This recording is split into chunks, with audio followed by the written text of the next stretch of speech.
ভারপ্রাপ্ত চেয়ারম্যান নাই থাকে না, আপনি জানেন না। চেয়ারম্যান থাকলে আর ভারপ্রাপ্ত হয় না। ধন্যবাদ।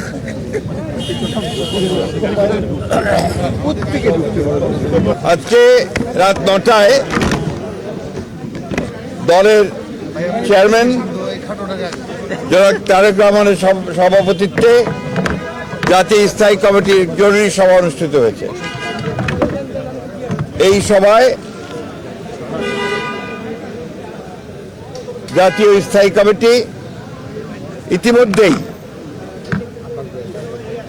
আমাদের দলের গঠনতন্ত্র অনুযায়ী দলের ভারপ্রাপ্ত চেয়ারম্যান জনাব তারেক রহমান চেয়ারম্যানের দায়িত্ব গ্রহণ করায় সন্তোষ প্রকাশ করেছে আলহামদুলিল্লাহ, এবং চেয়ারম্যান দল পরিচালনার ক্ষেত্রে যেন সফল হতে পারেন সেই জন্য সবাই দোয়া করেছে। ভারপ্রাপ্ত চেয়ারম্যান নাই থাকে না, আপনি জানেন না।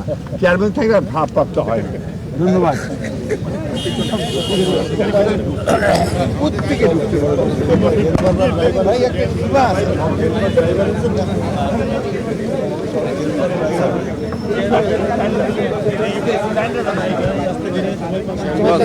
উত্তরের জন্য সফর ক্যান্সেল করে